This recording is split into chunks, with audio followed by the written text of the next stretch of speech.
ಕಾಲೇಜ್ಗೆ ಬಂದಿದ್ದೇವೆ. ಕಾರಣ ರಾಷ್ಟ್ರೀಯ ಮತದಾರರ ಸಂಘದ ಅಡಿಯಲ್ಲಿ ವಿದ್ಯಾರ್ಥಿ ಒಕ್ಕೂಟದ ಚುನಾವಣೆ ನಡೀತಾ ಇದ್ದು, ಯಾವ ರೀತಿಯಾಗಿ ಚುನಾವಣೆ ನಡೀತಾ ಇದೆ ಅಂತ ನೋಡೋಣ ಬನ್ನಿ.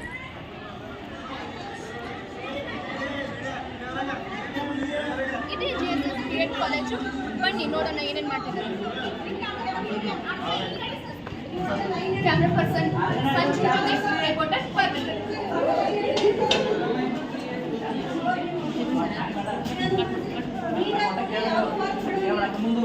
ಇಲ್ಲಿ ನೋಡಿ ಚುನಾವಣಾಧಿಕಾರಿಗಳು ಕೊಟ್ಟಿದ್ದಾರೆ, ಅವರನ್ನ ಮಾತಾಡ್ತಾರೆ.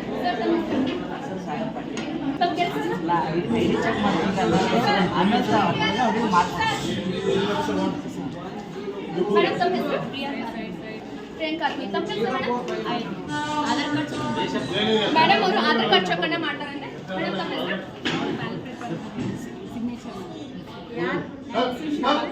ಮೇಡಮ್ ಅವರು ಬ್ಯಾಲೆಟ್ ಪೇಪರ್ ಅನ್ನ ಚೆಕ್ ಮಾಡ್ತಾರಂತೆ. ಮೇಡಮ್ ತಮ್ಮ ಹೆಸರು? ಮೇಡಮ್ ಅಭ್ಯರ್ಥಿಗಳಿಗೆ ಇಂಕ್ ಅನ್ನ ಹಚ್ತಾರ.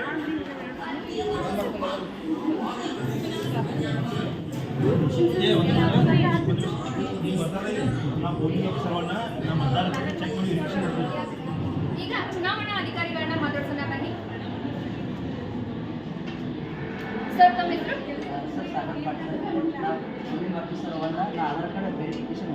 ಸರ್ ಆಧಾರ್ ಕಾರ್ಡ್ ವೆರಿಫಿಕೇಶನ್ ಮಾಡ್ತಾರಂತೆ. ಮೇಡಮ್ ತಮ್ಮ ಹೆಸರು? ಆಧಾರ್ ಕಾರ್ಡ್ ನಂಬರ್ ಬರ್ಕೊಂಡು ಸೈನ್ ಮಾಡಿ ಕಳಿಸ್ತಾರೆ. ಮೇಡಮ್ ಆಧಾರ್ ಕಾರ್ಡ್ ನಂಬರ್ ಅನ್ನ ಬರ್ಕೊಂಡು ಸೈನ್ ಮಾಡಿ ಕಳಿಸ್ತಾರೆ. ಮೇಡಮ್ ತಮ್ಮ ಹೆಸರು? ನನ್ನ ಹೆಸರು ಶಿಲ್ಪಾ ಕೋಡಿ ಅಂತ. ನಾನು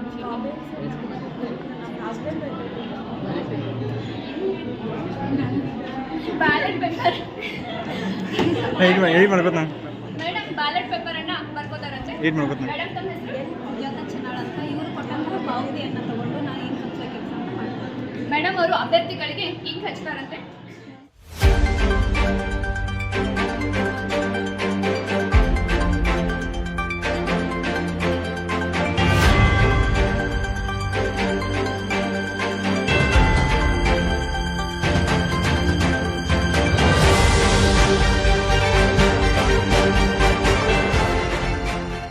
ನಾವೆಲ್ಲ ನೋಡ್ತಿರ್ಬೋದು ವೀಕ್ಷಕರೇ, ಯಾವ ರೀತಿಯಾಗಿ ಮತದಾನವನ್ನ ಮಾಡ್ತಿದ್ದಾರೆ ಅಂತ. ಅದೇ ರೀತಿಯಾಗಿ ಎಲ್ಲರೂ ಸಾಲಾಗಿ ನಿಂತು ತಮ್ಮ ಹೆಸರಿನ ನೋಂದಣಿಯನ್ನ ಮಾಡ್ತಿದ್ದಾರೆ. ನಂತರ ಬನ್ನಿ ಬೇರೆಯವರನ್ನ ಮಾತಾಡ್ತಾರೆ. ಸೌಮ್ಯ, ಫಸ್ಟ್ ಟೈಮ್ ಅಮ್ಮ ಓಟ್ ಹಾಕಿರೋದು? ಇಲ್ಲಿ ಫಸ್ಟ್ ಹೇಗಿದೆ ಅನುಭವ? ತಾವ್ ಯಾವ ಅಭ್ಯರ್ಥಿನ ಚೆನ್ನಾಗಿ ಗೆಲ್ಲಿಸ್ತಿರ್ಬೇಕಂತ ಅನ್ಕೊಂಡಿದ್ದೀವಿ. ನಾವೆಲ್ಲ ನೋಡ್ಬೋದು, ಎಲ್ಲರೂ ತಮ್ಮ ಗುರುತಿನ ಚೀಟಿಯನ್ನು ಹಿಡಿದುಕೊಂಡು ಸಾಲಾಗಿ ನಿಂತಿರೋದಂತ. ಅದೇ ರೀತಿಯಾಗಿ ಇಲ್ಲಿ ಅಚ್ಚುಕಟ್ಟುತನದಿಂದ ಎಲ್ಲ ವ್ಯವಸ್ಥಿತವಾಗಿ ಎಲ್ಲರೂ ನಿಂತಿರೋದನ್ನ ನೋಡ್ಬೋದು. ಇಲ್ಲಿ ಅದೇ ರೀತಿಯಾಗಿ ಭಾರತ್ ಸೇವಾ ದಳದವರು ಸಹ ಇಲ್ಲಿ ಇರೋದನ್ನ ನಾವು ಗಮನಿಸಬಹುದು. ಶ್ವೇತಾ ಅವರು ಇದೇ ಫಸ್ಟ್ ಟೈಮ್ ನೀವು ವೋಟ್ ಮಾಡ್ತಾ ಇರೋದು? First time. ಅದೇ ರೀತಿಯಾಗಿ ಯಾವ ಪಕ್ಷಕ್ಕೆ ವೋಟ್ ಹಾಕ್ಬೇಕಂತ ಅನ್ಕೊಂಡಿದ್ದಾರೆ? ಒಳ್ಳೆಯ ಅಭ್ಯರ್ಥಿ. ಒಳ್ಳೆಯ ಅಭ್ಯರ್ಥಿ ಅಂದ್ರೆ ಯಾವ ರೀತಿ ಇರ್ಬೇಕು? ಅಂದ್ರೆ ನಿಮ್ಗ ಏನಾದ್ರು ಕಷ್ಟ ಇರ್ತದಲ್ಲ, ಅದನ್ನೆಲ್ಲ ಅವ್ರು ನೆರವೇರಿಸ್ಕೊಡ್ತಂತ ಆಶೀಸ್ ನೀಡಿದ್ದಾರೆ. ನಿಮ್ಗೆ ಏನ್ ಕಷ್ಟ ಇದೆ? ಬಸ್ ಅದ್ರ ಮೇಲೆ ಮತ್ತೇನಾದ್ರೂ ಅವೇ ನಿಮ್ ಹಿಂದೂ ಸರ್ ಇಲ್ಲಿ ಮೇಡಮ್ ಅವ್ರಿಗೆ ಬಸ್ ಪ್ರಾಬ್ಲಮ್ ಇದೆ ಅಂತ ಮಾತಾಡ್ಸೋಣ. ಮೇಡಮ್ ತಮ್ಮ ಹೆಸರು? ಮಯೂರಿ. ಮೇಡಮ್ ತಾವು ವೋಟ್ ಹಾಕ್ತಾ ಇರೋದಿದೆ ಮೊದಲೇ ಸರನ? Second time. ನಿಮ್ಗೆ ಯಾವ ಅಭ್ಯರ್ಥಿಯನ್ನ ಗೆಲ್ಲಿಸ್ಬೇಕಂತ ಅನ್ಕೊಂಡಿದ್ದೀರಾ? ಅಭಿವೃದ್ಧಿ ಮಾಡೋರನ್ನ. ಅದೇ ರೀತಿಯಾಗಿ ನಮ್ಮ ಕಾಲೇಜಲ್ಲಿ ಏನಾದರೂ ಸಮಸ್ಯೆಗಳಿದಾವ? ಯಾವ ಸಮಸ್ಯೆಗಳಿದಾವ ಮೇಡಮ್? ಮತ್ತೇನಾದ್ರೂ ಇದೆಯಾ? ಮೊದಲನಾಗಿ ಹೇಳ್ಬೋದಾ ಮೇಡಮ್? ಈಗ ಬಸ್ಸಿನ ಪ್ರಾಬ್ಲಮ್ ಅಂದ್ರೆ ಬರುವವ್ರಿಗೆ ಲೇಟ್ ಹೋಗೋವಾಗ ಲೇಟ್ ಆಗ್ತೈತಿ. ದೂರದಿಂದ ಬರೋವ್ರಿಗೆ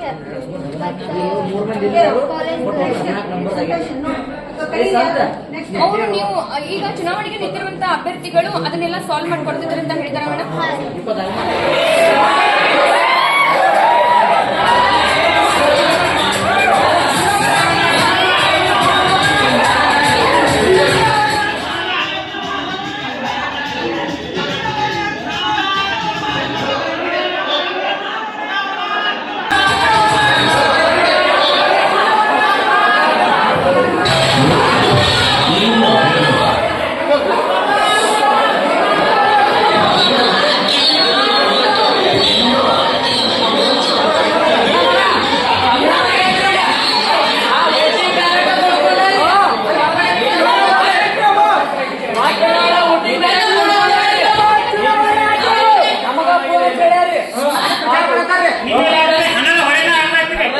ನೀತಿ ಸಮಿತಿ ಜಾರಿ ಇದ್ರು ಹೊರ ಪ್ರಚಾರ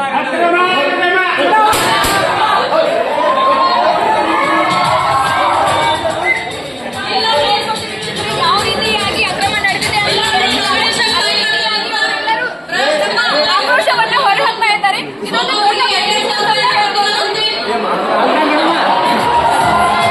ನಿನ್ನೆ ಸಂಜೆಗೆ ರೊಕ್ಕದ ಹೊಳೆ ಹರಿದೈತ್ರಿ. ಈಗಲೇ ನಾವು ನೋಡ್ಬೋದು ಸರ್ ಹೇಳ್ತಿದ್ದಾರೆ ರೊಕ್ಕದ ಹೊಳೆ ಹರಿದಿದೆ ಅಂತ. ಈ ನೀತಿ ಸಮಿತಿ ಜಾರಿ ಇದ್ರು ಹೊರಗಡೆ ಪ್ರಚಾರ ಮಾಡಲಾಗ್ತಾ ಇದೆ. ಓಟಿಗೆ ಹಣವನ್ನು ಕೊಡಲಾಗಿದೆ. ನೋಟ್ಗಳನ್ನ ಸರ್, ಇದೆಲ್ಲ ಕೊಡಲಾಗ್ತಾ ಇದೆ. ನಿಖರವಾದ ಮಾಹಿತಿ ಇದೆಯಾ? ಇದಕ್ಕೆಲ್ಲ ಈಗಾಗಲೇ ಬಂದಿದ್ದು. ಸಾಕ್ಷಿಗಳಿದಾವೆ ಸರ್. ವಿಡಿಯೋ ನೋಡಿದಾವೆ. ನಾವೆಲ್ಲ ನೋಡ್ಬೋದು ಯಾವ ರೀತಿಯಾಗಿ ಅಕ್ರಮ ಮಾಡ್ತಿದ್ದಾರೆ ಅಂತ. ಇದೊಂದು ದೊಡ್ಡ ಬ್ರೇಕಿಂಗ್ ನ್ಯೂಸ್ ಅಂತ ಹೇಳ್ಬೋದು. ಯಾವ ರೀತಿಯಾಗಿ ಬೇರೆಯವ್ರ ಮೇಲೆ ದೌರ್ಜನ್ಯವನ್ನ ಎಸಗಿದ್ದಾರೆ ಅಂತ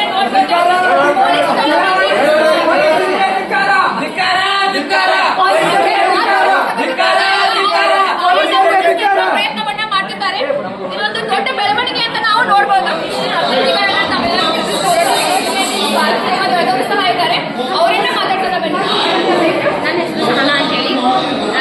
ನಾವು ಸೇವಾದಳದ ಗುಂಪಿನಿಂದ ಬರ್ತೀವಿ. ಮೇಡಮ್ ನಮಗೆಲ್ಲ ಆಯ್ಕೆ ಮಾಡಿ ಕಳಿಸಿದಾರೆ. ಸೇವಾದಳಕ್ಕೆ ನೀವು ವರ್ಕ್ ಮಾಡಬೇಕು, ನಿಮ್ಮ ಸಹಕಾರ ನಮಗೆ ಬೇಕು, ಬೆಂಬಲ ನಮಗೆ ಬೇಕಂತೀವಿ. ಸೊ ನಾವು ಸೇವಾದಳದವ್ರು ಯಾವಾಗಲೂ ಸೇವೆಗೆ ಸಿದ್ಧವಾಗೇ ಇರ್ತೀವಿ. ಭಾರತ ಸೇವಾದಳ ಯಾವಾಗ್ಲೂ ಯಾವುದೇ ಆಗಿರಲಿ, ಅದು ಮತದಾನ ಇರ್ಬೋದು, ಏನಾಗಿರ್ಬೋದು, ಯಾವಾಗ್ಲೂ ಜೊತೆಗೆ ಇರ್ತೀವಿ ನಾವು. ಸೇವಾದಳಕ್ಕೆ ಜೈ. ಮೇಡಮ್ ಅವರು ತಮ್ಮ ಸೇವಾದಳಕ್ಕೆ ಯಾವ ರೀತಿ ನಿಷ್ಠೆಯಿಂದ ಕೆಲಸವನ್ನ ಮಾಡ್ತಿದ್ದಾರೆ ಅಂತ ಹೇಳ್ತಿದ್ದಾರೆ. ಅದೇ ರೀತಿ ಮೇಡಮ್ ಇಲ್ಲಿ ಏನಾದ್ರೂ ಅಕ್ರಮ ನಡೀತಾ ಇದೆಯಾ? ಅಕ್ರಮ ನನ್ನ ಗೊತ್ತಿದ್ದ ಪ್ರಕಾರ ಯಾವುದೂ ಆಗಿಲ್ಲ. ಗೊತ್ತಿಲ್ಲೇನೂ ಆಗಿರ್ಬೋದು ಅನ್ಕೊಂತೀನಿ. ಗರ್ಲ್ಸ್ ಒಳಗೆ ಯಾರೋ ಹೇಳಾದ್ರು ನಾವೆಲ್ಲ ಪೇಪರ್ ಕೊಟ್ಟಿವಿ, ಆಮೇಲೆ ಹಣವನ್ನು ನೀಡಿವಿ, ನಿನ್ನೆ ರಾತ್ರಿ ಅಂತ ಹೇಳಿ ಎಲ್ಲ ಹುಡುಗಿಯರು ಹೇಳಾದ್ರು ಇದ್ರೂ ಇರ್ಬೋದು. ಯಾಕಂದ್ರೆ ಹೇಳಕ್ಕಾಗಲ್ಲ, ಚುನಾವಣೆ ಅಲ್ಲ. ಆದ್ರೆ ನಾವು ಅವ್ರಿಗೆ ಹೇಳಿದಾಗ ಅವ್ರು ಏನು ಹೇಳಿದ್ರು ನಮ್ಗೆ ಆ ಥರ ನಾವು ಏನು ಕೊಟ್ಟಿಲ್ಲ. ಇದೆಲ್ಲ ಇವಾಗ ನಡೀತಾ ಇದೆಯಾ ಮೇಡಮ್? ಏನಾದ್ರೂ ಹಿಂದಿನ ದಿನ ಏನಾದ್ರೂ ಟೂ ಡೇಸ್ ಬಿಫೋರ್ ಆಗಿತ್ತು. ಆಮೇಲೆ ನಿನ್ನೆ ನೈಟ್ ಮಧ್ಯರಾತ್ರಿ 12 ಗಂಟೆಗೆ ಹೋಗಿ ಅವ್ರ ಮನೆಗೆ ಫೋನ್ ಮಾಡಿ ಇದೆಲ್ಲ ನಮ್ಗೆ ಹಾಕಿ ಓಟ್ ಹಾಕಿ ಅಂತ ಹೇಳಿ ಎಲ್ಲ ಆಮಿಷಗಳನ್ನ ಒಡ್ಡಿ ಎಲ್ಲ ಪೋಸ್ಟ್ ಮತ್ತೆ ಡಬ್ಬೆ ಪೋಸ್ಟ್ನವರ ಮಹಿಳೆ ಇರ್ತಾರಲ್ಲ ಅವರೆಲ್ಲ ಓಟ್ ಮಾಡಿ ಅಂತ ಹೇಳಿ ಈ ಥರ ರಿಕ್ವೆಸ್ಟ್ ಮಾಡ್ಕೊಂಡಿದ್ದಾರೆ ಅಂತ ಹೇಳಿ ನಮ್ಗೆ ಹೇಳಿದ್ರು. ಒಬ್ಬರು ಬಾಯ್ ಬಿಡಿಸಿದೆ ನಾನು ಹೇಳೋದು ಆ್ಯಕ್ಚುಲಿ. ಇವರನ್ನ ಗಮನಿಸಬಹುದು ವೀಕ್ಷಕರೇ. ಅವರನ್ನ ಮಾತಾಡ್ಸೋಣ. ಮೇಡಮ್ ತಮ್ಮ ಹೆಸರು? ಪ್ರೊಫೆಸರ್ ಜಯಶ್ರೀ ಕೊಲ್ಲಾಪುರ್ ಮೇಡಮ್ ಅವರಿದ್ದಾರೆ. ಮೇಡಮ್, ಇಲ್ಲಿ ಚುನಾವಣೆ ಯಾವ ರೀತಿ ನಡೀತಾ ಇದೆ ಮೇಡಮ್? ಎಲ್ಲ ಸಿಬ್ಬಂದಿ ವರ್ಗದವರು ಅಚ್ಚುಕಟ್ಟಾಗಿ ಕಾರ್ಯವನ್ನು ನಿರ್ವಹಿಸುತ್ತಿದ್ದಾರೆ.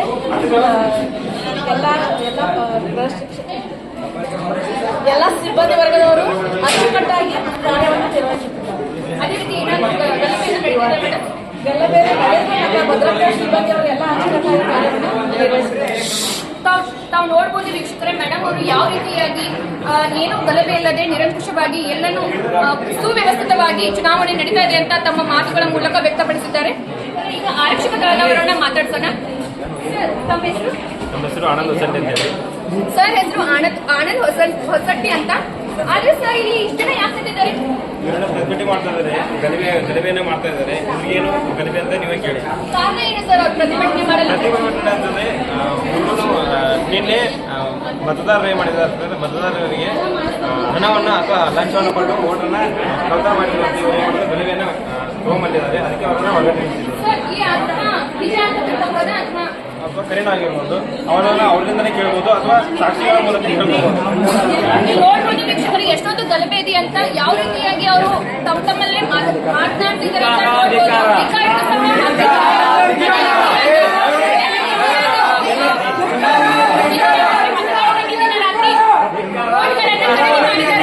ಅಲ್ಲೊಂದು ಪ್ರತಿಭಟನೆಯನ್ನ ನೋಡ್ತೀವಿ. ಅದೇ ರೀತಿಯಾಗಿ ಇಲ್ಲಿ ಮಹಿಳಾ ಸಂಘದವರು ಸಹಾಯ ಮಾಡ್ತಿದ್ದಾರೆ.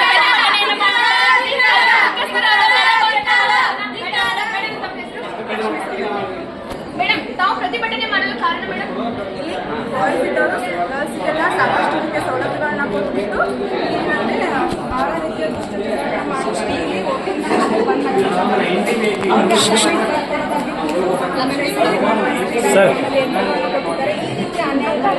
ಒಳ್ಳೆ ಮಹಿಳೆಯರಿಗೆ ಅವ್ರಿಗೆ ಏನೋ ಅನುಕೂಲ ಆಗ್ತದೆ ಅಂತ ಹೇಳ್ಬೋದು. ಅದನ್ನ ನೀವು ತಪ್ಪು ಅಂತ ಹೇಗೆ ಹೇಳ್ತೀರಾ? ಎಲೆಕ್ಷನ್ನ ನಾವು ಪ್ರಾಮಾಣಿಕವಾಗಿ ಮಾಡಬೇಕು. ಬಟ್ ಇಲ್ಲಿ ಅನ್ನದ ಮೇಲೆ ಹೋಗ್ತಿದೆ, ಅದಕ್ಕೋಸ್ಕರ ಪಾಸಿಟಿವ್ ವೇಲಿ ಹೋಗ್ಬಿಟ್ಟು ಇಲ್ಲಿ ನೆಗೆಟಿವ್ ಹೋಗ್ತಿದೆ. ಅದಕ್ಕೋಸ್ಕರ ಎಲೆಕ್ಷನ್ ನಾವು ಕ್ಯಾನ್ಸಲ್ ಮಾಡ್ಕೊಂತ ಬಂದಿದ್ದೀವಿ. ನೀವು ನೋಡ್ಬೋದು ವೀಕ್ಷಕರು ಯಾವ ರೀತಿಯಾಗಿ ಮೇಡಮ್ ಅವರು ತಮ್ಮ ಮಾತುಗಳನ್ನ ಮುಂದುವರಿತಾರೆ ಅಂತ ಸರ್ ಮಾತಾಡ್ತಾನೆ. ಸರ್, ತಮ್ಮ ಹೆಸರು? ಸರ್ ಹೆಸರು ಜಗದೀಶ್ ಅಂತ ಹೇಳಿದ್ರು. ಸರ್, ನಾವು ಚುನಾವಣೆ ಬಗ್ಗೆ ಏನ್ ಹೇಳಕ್ ಇಷ್ಟಪಡ್ತೀರಾ ಸರ್? ಚುನಾವಣೆ ಅಧ್ಯಕ್ಷ ಅಧಿಕಾರಿಯಾಗಿ ಕೆಲಸ ಮಾಡ್ತಾ ಇದ್ದೀನಿ. ಚುನಾವಣೆಗಳಲ್ಲಿ ನಾನು ಕೇಳ್ತಾ ಇರೋದಿಲ್ಲ, ಏನಪ್ಪ ಅಂದ್ರೆ ಎಲ್ಲ ಚುನಾವಣೆಗಳಲ್ಲಿ ಆಮಿಷಗಳು ಇಲ್ಲಿ ಕಂಡು ಬರ್ತಾ ಇದ್ದಾವೆ. ಅವರ ಅಸೈನ್ಮೆಂಟ್ ಬರೆದು ಕೊಡೋದಾಗಿರ್ಬೋದು, ಸಹಾಯ ಮಾಡ್ತೀವಿ ಅನ್ನೋದಾಗಿರ್ಬೋದು, PLMಗಳನ್ನು ಮಾಡಿಕೊಡ್ತೀವಿ ಅಂತ ಆಗಿರ್ಬೋದು. ಇದು ಬೇರೆ ಚುನಾವಣೆಗಳಿಗೂ ಮತ್ತು ಶಿಕ್ಷಕರ ಚುನಾವಣೆಗೂ ಏನು ವ್ಯತ್ಯಾಸ ಕಾಣ್ತಾ ಇಲ್ಲ ನಮಗೆ.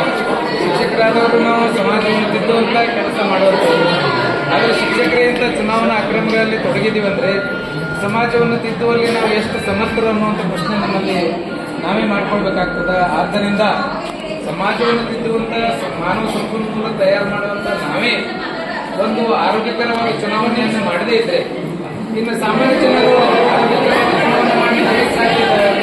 ಹಾಗಾಗಿ ಎಲ್ಲರಿಗೂ ಮಾಡ್ಕೊಳ್ಳೋ ವಿನಂತಿ ಏನಪ್ಪ ಅಂದ್ರೆ ಚುನಾವಣೆಯನ್ನು ಬಹಳಷ್ಟು ಪಾರದರ್ಶಕತೆಯಿಂದ ಆರೋಗ್ಯಕರವಾಗಿ ಮಾಡಿ ಸಂಬಂಧಗಳನ್ನು ಬೆಳೆಸಿ ಮಾಡಿ ಅಂತ ಹೇಳ್ತಾ ಕಾಲೇಜಿನ ಪ್ರಾಂಶುಪಾಲರನ್ನ ಮಾತನಾಡೋಣ. ಮೇಡಮ್, ಅವರೇ ಹೇಳಿದ್ರೆ ನಮಗೆ ಯಾವುದೇ ಅಕ್ರಮ ನಡೀತಾ ಇಲ್ಲ, ಎಲ್ಲ ಸುವ್ಯವಸ್ಥಿತವಾಗಿ ನಡೀತಾ ಇದೆ ಅಂತ. ಆದ್ರೂ ಸಹ ಹೊರಗಡೆ ಅಕ್ರಮ ನಡೀತಿದೆ ಅಂತ ಪ್ರತಿಭಟನೆ ನಡೆಸಿದ್ದಾರೆ ಮೇಡಮ್. ಅದೇ ರೀತಿ ಮಹಿಳೆಯರು ಸಹ ಪ್ರತಿಭಟನೆ ನಡೆಸಿದ್ರೆ ಇದ್ರ ಬಗ್ಗೆ ಏನು ಹೇಳಕ್ ಇಷ್ಟಪಡ್ತೀವಿ? ಆಗಲೇ ಹೇಳಿರುವ ಹಾಗೆ ಮತದಾನದಲ್ಲಿ ನಾವು ಯಾವುದೇ ಅಕ್ರಮಕ್ಕೆ ಅವಕಾಶ ಮಾಡಿಕೊಡುವುದಿಲ್ಲ ಅಂತ ಹೇಳಿ ಮೊದಲಿಗೆ ಹೇಳಿದೆ. ಸುರಕ್ಷತಾ ಕ್ರಮದ ದೃಷ್ಟಿಯಿಂದ ಗೃಹ ರಕ್ಷಕ ದಳದವರಿಗೆ, ಪೊಲೀಸ್ ಇಲಾಖೆಯವರಿಗೆ ಮತ್ತು ಪ್ಯಾರಾಮಿಲಿಟರಿಯವರು ಕೂಡ, ಅದರಲ್ಲೂ ಕೂಡ ನಮ್ಮ ಮಹಾವಿದ್ಯಾಲಯದ ಶಿಸ್ತುಬದ್ಧ ಸೇವೆಯನ್ನು ಧೀಮನ ಹೊಂದಿರುವಂಥ ಸೇವಾದಳದವರು ಕೂಡ ಈ ಕಾರ್ಯಕ್ರಮಕ್ಕೆ ನೇಮಿಕೊಳ್ಳಲಾಗಿದೆ. ನಮ್ಮ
ಮತ್ತು ಮತದಾನ ಸುವ್ಯವಸ್ಥಿತವಾಗಿ ಮುಂದುವರಿಯುವಂತೆ ನೋಡಿಕೊಳ್ಳುವಂತಹ ಜವಾಬ್ದಾರಿ ನಮ್ಮ ಮೇಲೆ ಇರುವುದರಿಂದ ಎಲ್ಲಾ ಮಾಹಿತಿಯನ್ನ ಚುನಾವಣೆ ಅಧಿಕಾರಿಗಳಿಗೆ ಮಾಹಿತಿಯನ್ನು ರವಾನಿಸಲಾಗಿದ್ದು, ಸದ್ಯದಲ್ಲಿ ಇನ್ನೊಂದು ರಿಸರ್ವ್ ಪೊಲೀಸ್ನವರು ಕೂಡ ಬಂದು ನಮ್ಮ ಮಹಾವಿದ್ಯಾಲಯಕ್ಕೆ ಸೂಕ್ತವಾದಂತಹ ಸುರಕ್ಷತಾ ಕ್ರಮಗಳನ್ನ ಕೈಗೊಳ್ತಾರೆ ಅಂತ ಈ ಮಾಧ್ಯಮದ ಮೂಲಕ ಹೇಳಲಿಕ್ಕೆ ನಾನು ಇಷ್ಟಪಡ್ತಾ ಇದ್ದೀನಿ. ನಾವು ನೋಡ್ಬೋದು ಸ್ನೇಹಿತರೆ, ಯಾವ ರೀತಿಯಾಗಿ ಮೇಡಮ್ ಅವರು ತಮ್ಮ ಅನಿಸಿಕೆಯನ್ನ ಹೇಳಿದ್ರು ಅಂತ. ಅದೇ ರೀತಿಯಾಗಿ ಹೆಚ್ಚಿನ ಮಾಹಿತಿಗಾಗಿ ಕೊಡ್ತಾ ಇರಿ.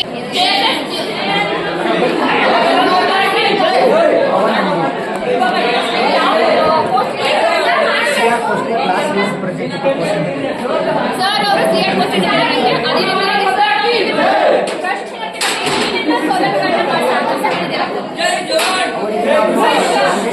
ಸೌಲಭ್ಯಗಳನ್ನ ಅವರ 2 ವರ್ಷದಲ್ಲಿ ಆಗುವ ಅವರ ಕಷ್ಟಗಳನ್ನು ನನ್ನ ಕಷ್ಟ ಎಂದು ಭಾವಿಸಿ ಮತ್ತು ಅವರ ಯಾವುದೇ ಸಾಂಸ್ಕೃತಿಕ ಕಾರ್ಯಕ್ರಮ ಆಗಿರ್ಬೋದು, ಅವರ ಅಡಚಣೆ ಆಗಿರ್ಬೋದು, ನನಗೆ ಹೇಳ್ಕೊಂಡ್ರೆ ನಾನು ಮಾಡಿಸ್ಕೊಡ್ತೀನಿ.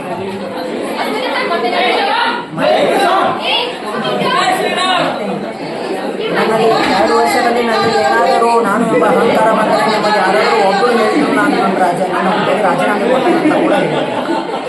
ಸರ್ ಅವ್ರನ್ನ ನೋಡ್ಬೋದು, ತಮ್ಮ ಮಾತಿಗೆ ಕಟ್ಟುನಿಟ್ಟಾಗಿ ಎಷ್ಟು ಬದ್ಧವಾಗಿ ಅವರು ಕಾರ್ಯವನ್ನ ನಿರ್ವಹಿಸಿದ್ದಾರೆ ಮತ್ತು ಪ್ರಶಿಕ್ಷಣಾರ್ಥಿಗಳಿಗೆ ಯಾವ ರೀತಿಯಾಗಿ ಸೌಲಭ್ಯಗಳನ್ನ ಬದಲಿಸಿಕೊಡ್ತೀವಿ ಅಂತ ಹೇಳಿದ್ದಾರೆ ಅಂತ ನಾವು ಗಮನಿಸಬಹುದು. ನಾವು ಇಲ್ಲಿ ಕಂಟ್ರೋಲರ್ ಆಫೀಸರ್ ಕೂತಿರೋದನ್ನ ನೋಡ್ಬೋದು. ಅವರು ನೀರನ್ನು ಸಹ ಕುಡಿಯದೆ ಸತತವಾಗಿ ಪರಿಶ್ರಮ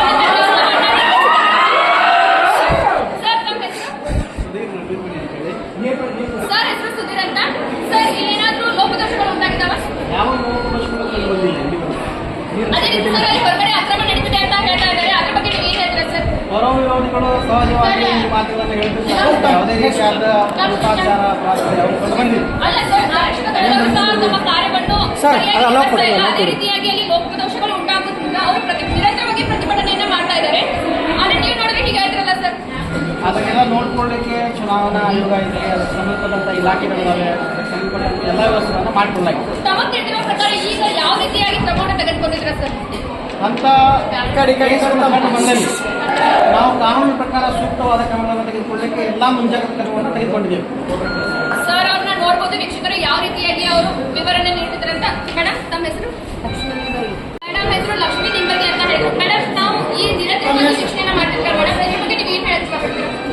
ಚುನಾವಣೆ ಬಹಳ ಚೆನ್ನಾಗಿ ನಡೀತಾ ಇದೆ. ಯಾವುದೇ ರೀತಿಯಾದಂಥ ಲೋಪದೋಷಗಳು ಕಂಡು ಬಂದಿಲ್ಲ. ನಮ್ಮ ವಿದ್ಯಾರ್ಥಿಗಳನ್ನು ಗಮನಿಸಿದ್ರೆ 100% ವೋಟಿಂಗ್ ಆಗುವಂಥ ಸಾಧ್ಯತೆ ಕೂಡ ಇದೆ. ಬಹಳ ಉತ್ತಮವಾಗಿದೆ. ಪ್ರತಿಭಟನೆ ಏನು ಅಂತಂದ್ರೆ ಸಹಜವಾಗಿ ನಮ್ಮ ದೇಶದಲ್ಲಿ ನಡೀತಕ್ಕಂಥದ್ದು. ಬಟ್ ಇಲ್ಲಿ ಈ ಒಂದು ಚುನಾವಣೆಯನ್ನು ಗಮನಿಸಿದಾಗ ಯಾವುದೇ ರೀತಿಯಾಗಿರ್ತಕ್ಕಂಥ ಲೋಪದೋಷಗಳಿಲ್ಲ. ಪ್ರತಿಭಟನೆಯನ್ನು ಸ್ಟಾಪ್ ಮಾಡ್ತಕ್ಕಂಥ ಕೆಲಸ ಕೂಡ ನಡೀತಾ ಇದೆ. ಅದೇ ರೀತಿ ಮೇಡಮ್ ಹೊರಗಡೆ ನಡೆದಂತ ಅರ್ಥವ್ಯವಸ್ಥೆ ಬಗ್ಗೆ ಏನ್ ಉದ್ದೇಶವಾಗಿ ಕೂಡ ಅವರಿಗೆ ನಾವೇನು ಮಾಡೋಕ್ಕಾಗಿಲ್ಲ. ಕೆಲವೊಂದು ತಮ್ಮದೇ ಆಗಿರ್ತಕ್ಕಂಥ ವ್ಯಕ್ತಿತ್ವವನ್ನು ತೋರಿಸ್ಕೊಳ್ಳುವಂಥ ಪ್ರಯತ್ನವನ್ನು ಕೂಡ ಈ ಸಂದರ್ಭದಲ್ಲಿ ಮಾಡ್ತಾ ಇದ್ದಾರೆ. ಚುನಾವಣೆ ಹಬ್ಬ ಅನ್ನುವಂಥದ್ದನ್ನು ಅದನ್ನು ಯಾವ ರೀತಿಯಾಗಿ ಕೆಡಿಸಬೇಕು ಅನ್ನೋ ಮನೋಭಾವನೆ ಇರುವಂಥವ್ರು ಕೂಡ ಬಹಳಷ್ಟು ಜನ ಇರೋದ್ರಿಂದ ಅದರ ಬಗ್ಗೆ ನಾವು ತಲೆ ಕೆಡಿಸ್ಕೊಳ್ಳಿಲ್ಲ. ಅದನ್ನು ನಿವಾರಣೆ ಮಾಡಿ ಉತ್ತಮವಾಗಿರ್ತಕ್ಕಂಥ ಚುನಾವಣೆಯನ್ನು ಮಾಡ್ತಕ್ಕಂಥ ಪ್ರಯತ್ನವನ್ನು ನಾವೆಲ್ಲರೂ ಮಾಡ್ತಾ ಇದ್ದೀವಿ. ನಾವು ನೋಡ್ಬೋದು ವೀಕ್ಷಕರು ಯಾವ ರೀತಿಯಾಗಿ ಮೇಡಮ್ ಅವರು ತಮ್ಮ ಕಾರ್ಯವನ್ನ ಅಚ್ಚುಕಟ್ಟುತನದಿಂದ ಮಾಡ್ತಾ ಇದ್ದೀನಿ ಅಂತ ವಿವರಿಸಿದ್ದಾರೆ ಅಂತ. ಕಂಟ್ರೋಲರ್ ಆಫೀಸರ್ನ ಮಾತಾಡೋಣ. ಸರ್ ನಿಮ್ಮ ಹೆಸರು? ಸರ್ ತಾವು ಇಲ್ಲಿ ನಡೆದಿರುವಂತಹ ಅರ್ಥವ್ಯವಸ್ಥೆ ಬಗ್ಗೆ ಏನ್ ಹೇಳಕ್ ಇಷ್ಟಪಡ್ತಾರೆ ಸರ್? ಏನಾಗಿಲ್ಲ, ಕೆಲವೊಂದು ಎಲೆಕ್ಷನ್ ಆದ ತಕ್ಷಣ ಕೆಲವರು ಯಾರು ಬರ್ತದೆ, ಕೆಲವರು ಯಾರು ಬರೋದಿಲ್ಲ. ಹಣ ಮತ್ತು ಇದನ್ನೆಲ್ಲ ಕೆಲವು ಆಮಿಷಗಳು ಈಗ ಬರ್ತಿರುವಂತ ಬ್ರೇಕಿಂಗ್ ನ್ಯೂಸ್ ಅನ್ನು ನೋಡ್ಬೋದು. ಯಾವ ರೀತಿಯಾಗಿ ಕೊಟ್ಟಿರುವಂತಹ ಕನ್ನಡ ವಕೀಲರಿಗೆ ಮಾಡಿದ್ದಾರೆ ಅಂತ ನೋಡ್ಬೋದು. ಅದೇ ರೀತಿ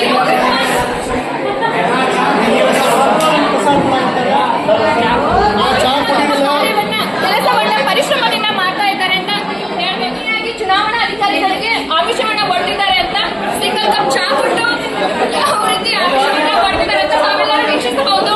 ಅದೇ ರೀತಿಯಾಗಿ ಅಭ್ಯರ್ಥಿಗಳು ತಾವು ಗೆಲ್ಲುವ ಸಲುವಾಗಿ ಯಾವ ರೀತಿಯಾಗಿ ಪ್ರಯತ್ನವನ್ನ ಪಡ್ತಿದ್ದಾರೆ ಅಂತ ನಾವು ವೀಕ್ಷಣೆಯನ್ನ ಮಾಡಬಹುದು ಅಂತ ಹೇಳ್ತಾ ಇದ್ದೀನಿ. ನಿರಂತರ ಸುದ್ದಿಗಾಗಿ ನೋಡ್ತಾ ಇರಿ B8 ನ್ಯೂಸ್. ಇಲ್ಲಿವರೆಗೆ ಸುದ್ದಿ ನೀಡಿದ್ದು ಕ್ಯಾಮ್ರಾ ಪರ್ಸನ್ ಮೋಷನ್ ಜೊತೆ ರಿಪೋರ್ಟರ್ ಪಾರ್ವತಿ.